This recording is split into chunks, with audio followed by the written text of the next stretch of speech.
Assalamualaikum warahmatullahi wabarakatuh. Sebelumnya saya terima Selamat kasih malam. Bapak Pak Yusuf dan Kiai Ubaidillah telah berkenan mengundang saya di podcast ini dan berbagi cerita perihal tesis yang sudah saya lakukan sebagai persyaratan kelulusan saya dari Magister Komunikasi Penyiaran Islam di UIN Syarif Hidayatullah Jakarta. Oh, kalau dilihat dari latar belakangnya, karena saya ini terfokus di penyiaran Islam ya. Jadi pada saat saya mencari permasalahan untuk dilakukan penelitian, saya melihat sesuatu kebaruan dan sesuatu yang lagi booming. Dan pada saat saya cari eh, isu nasab ini salah satu yang sedang hangat-hangatnya diperbincangkan dan menjadi polemik di masyarakat seperti itu. Lalu saya cari sumbernya dan ternyata eh, dakwah yang paling menonjol yaitu dilakukan oleh Kiai Imad terkait eh, isu nasab Mbak Alawi ini seperti itu. Lalu saya melihat ada permasalahan di dakwah tersebut. Dan akhirnya saya melakukan penelitian terhadap dakwah tersebut menggunakan teori dari guru saya, yaitu Profesor Andi Faisal Bakti, tentang komunikasi Islam seperti itu. Dan memang saya lihat dakwah beliau ini yang terkait nasab Alawi ini masih membutuhkan penelitian lebih dalam ya. Namun memang di masyarakat ini sudah menjadi isu yang sangat hangat dan menimbulkan dua kubu yang saling berlawanan seperti itu. Jadi alasannya memang yang paling mendasar itu karena kebaruan atau isu yang sedang hangat. Jadi saya melakukan penelitian tersebut seperti itu. Iya, Mas Andi, apa yang Anda temukan ketika masuk ke dalam bahwa Kiai Imad dakwahnya tentang yang paling kencang adalah tentang nasab Alawi atau mengkritisi nasab Alawi. Apa yang Anda temukan di situ? Ya, pertama kan yang saya temukan itu karena saya saat melakukan penelitian ini terfokus pada dakwah Kiai Imadnya, namun memang dakwahnya itu yang hanya membahas nasabah Alawi. Dan saya melihat dakwah beliau ini dari sudut pandang komunikasi Islam, teori komunikasi Islam, di mana teori tersebut ada 4 hal, yaitu tablik, takhir, khairu ummah, dan akhlakul karimah. Jadi saya melihat 4 hal ini nih. Di tablik, penyampaian yang dilakukan oleh Kiai Imad ini memang jika orang awam yang melihat dakwah beliau itu memang seharusnya meyakini bahwa yang disampaikan Kiai Imad ini adalah benar. Namun karena saya adalah peneliti dan saya melihat dari sudut pandang yang lain, saya tidak terfokus dari isi dakwahnya, tapi saya terfokus pada penyampaian dakwahnya terhadap halayak umum seperti itu. Lalu proses kedua yaitu konsep dari komunikasi Islami itu ditakhir, Pak. Perubahan. Saya melihat pola perubahan dari mad'unya atau pendengar ceramahnya ini terjadi perubahan yang signifikan. Yang tadinya percaya bahwa ada Habib di Indonesia menjadi yakin bahwa Habib ini suatu kesalahan seperti itu untuk nasabnya.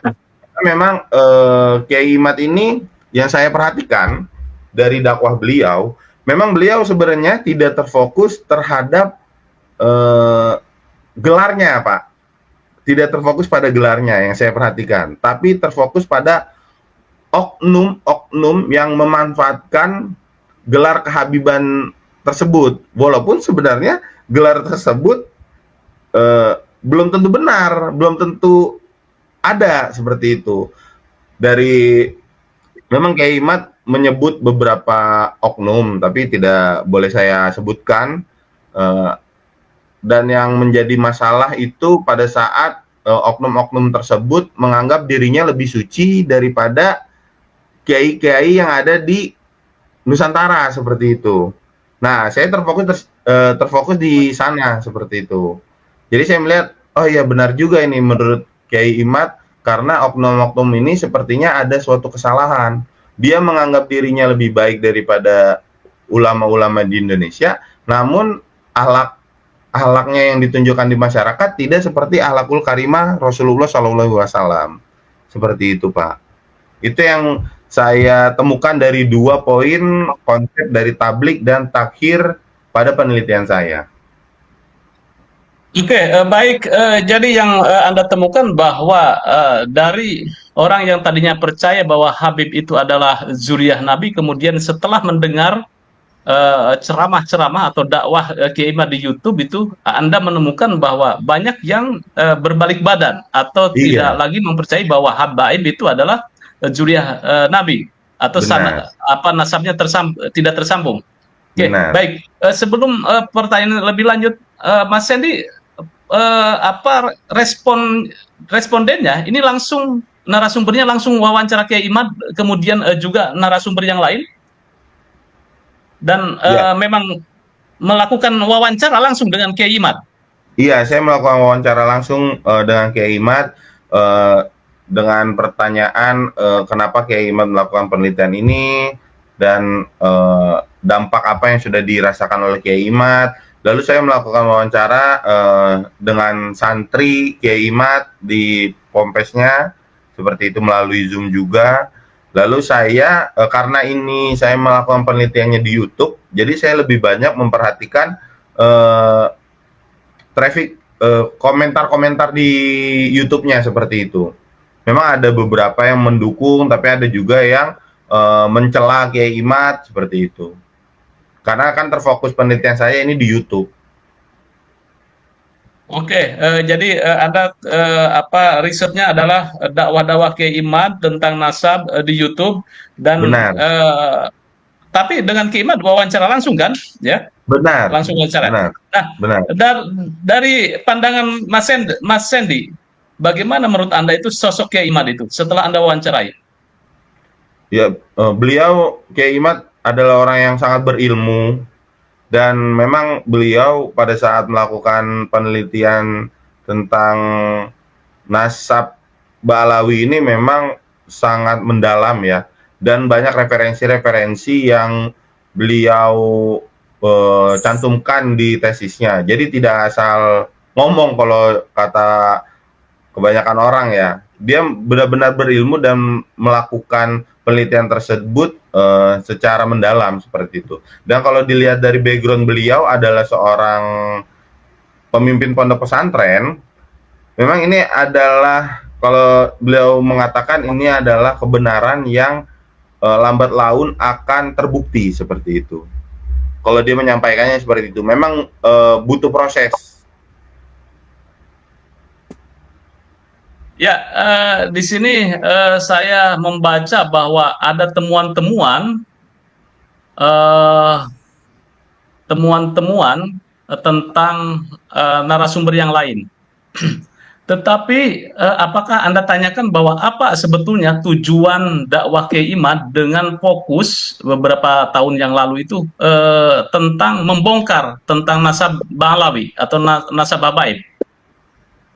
Ya, kalau tujuan Kiai Imad memang pada saat saya melakukan wawancara, seperti yang sudah saya sampaikan tadi, memang fokus beliau ini terhadap oknum-oknum yang menyalahi aturan, tidak menunjukkan akhlakul karimah Rasulullah, namun beliau mengatakan bahwa beliau adalah keturunan Nabi. Nah, itu sebenarnya tujuan Kiai Imad melakukan dakwah tentang nasab Balawi ini.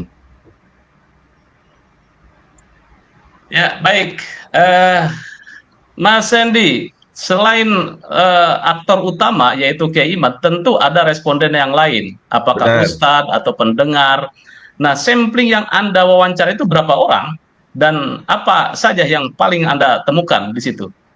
Ya, ada beberapa memang yang saya wawancarai dan yang paling membekas di dalam penelitian saya itu eh, dari dakwah Kiai Imad ini koresponden ada yang menyatakan bahwa di daerah beliau itu sebelum ada dakwah Kiai Imad ada oknum Habib yang melakukan apa ya namanya ya, minta jatah Oh, terhadap, dawir lah, istilah bahasa Arabnya dawir begitu kan ya. ya, dawir, meminta jatah terhadap wilayah tersebut. Tapi setelah ada dakwah Kiai Imad, jadi masyarakat berani membantah terhadap oknum Habib tersebut dan akhirnya oknum Habib tersebut tidak meminta jatah kembali di masyarakat tersebut seperti itu.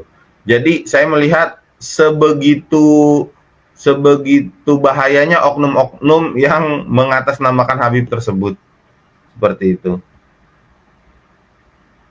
Baik Mas, di sini saya coba ini ada pertanyaan Anda, bagaimana perubahan yang dirasakan Bapak setelah mendengar dakwah Kiai Imaduddin tentang nasab habaib? Nah ini kan ada pertanyaan seperti itu. Dari Ya, mayoritas bagaimana mereka menjawabnya? perubahannya lebih ke memperdalam ilmu. Jadi pada saat sebelum adanya Kiai Imad, dakwah Kiai Imad ini, beliau menganggap ilmu nasab ini sesuatu yang tidak harus dipelajari secara mendalam.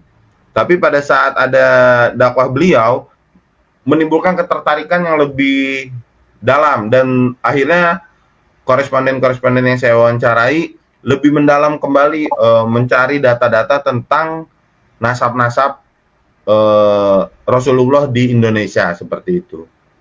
Jadi lebih memperdalam ilmu. Ya, artinya orang yang responden yang Anda temui itu ya, setelah mendengar dakwahnya Kiai Imad atau membongkar tentang nasabah Alawi, banyak yang terpacu untuk Benar, membuka kembali, mempelajari buku atau turos kitab-kitab, benar. sehingga ini menurut Anda ini dampaknya positif dakwah Kiai Positif Imad, sekali. begitu? Benar. Ya.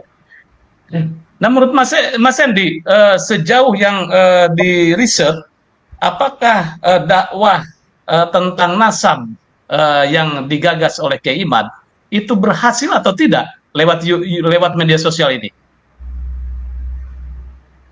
Untuk keberhasilannya sebenarnya belum bisa saya jawab ya, karena memang fokus saya dari penelitiannya bukan berhasil atau tidaknya, tapi lebih melihat dakwah beliau dari perspektif komunikasi Islamnya seperti itu. Tapi saya berharap mungkin ke depannya ada peneliti-peneliti lain yang berani melakukan penelitian terhadap keberhasilan dakwah beliau tentang Ba'alawi ini, atau mungkin ada peneliti yang lebih lebih berniat lagi membuktikan apakah Habib di Indonesia benar benar adanya atau tidak seperti itu. Ya baik, jadi Anda mencoba untuk lebih fokus terhadap tesis Mas Sandy ini S2 Iya, di benar. Fakultas Dakwah ya, Fakultas Dakwah Iya, UIN Syarif Hidayatullah Jakarta, yaitu tentang dakwah fanatisme Kiai Imad di YouTube, yaitu tentang nasabah Alawi. Ini menarik karena Mas Sandy pemirsa pada Suara TV itu membongkar bagaimana pola dakwah yang dilakukan Kiai Imad dengan metodologi dengan metode kualitatif ya, kualitatif investigatif kalau saya melihat ya. Nah di situ bahwa ada perubahan, tingkat perubahan ya, kalau saya samarikan bahwa ada perubahan perilaku ketika orang memandang atau melihat kesimpulan tentang dari hasil dakwahnya Kiai Imad, yaitu tentang nasab, di mana yang tadinya meyakini bahwa habaib itu adalah zuriyah Rasulullah atau tersambung ke Rasulullah, tetapi ketika ada dakwahnya Kiai Imad yang membombardir tentang nasab Ba'alawi, itu tereduksi ya, mungkin ada yang ragu gitu ya, iya, ya ada yang yakin, ada yang menolak gitu kan, atau yang semakin fanatik. Nah, ini simpulannya seperti apa ini, Mas? Yang Muhyiddin Habaib semakin fanatik, kemudian juga yang tadinya percaya kemudian tidak percaya, itu berapa persen Anda melihatnya? Ada tidak angkanya? Untuk hal tersebut sebenarnya belum saya lakukan penelitiannya. Tapi jika memang dari koresponden yang saya wawancarai, hasilnya adalah mereka jadi lebih yakin bahwa Habaib itu tidak ada di Indonesia. Habib itu tidak ada. Jika dari koresponden yang saya wawancarai, namun memang tesis yang saya lakukan tidak terfokus pada seberapa banyak yang jadi percaya, seberapa banyak jadi yang memusuhi, seberapa banyak yang percaya dan seberapa banyak yang tidak percaya, seperti itu. Yang tidak percaya. Iya. Ya, ya. Oke, pemirsa, ini menarik, walaupun ini lebih kepada metodologi dakwahnya, Iya. dakwah Kiai tentang nasab di YouTube, tetapi sedikitnya memberikan sebuah perspektif baru bahwa kajian nasab menjadi menarik oleh Iya. mahasiswa S2 dan dijadikan tesis. Dan alhamdulillah ini komlot ini nilainya. Alhamdulillah. Baik.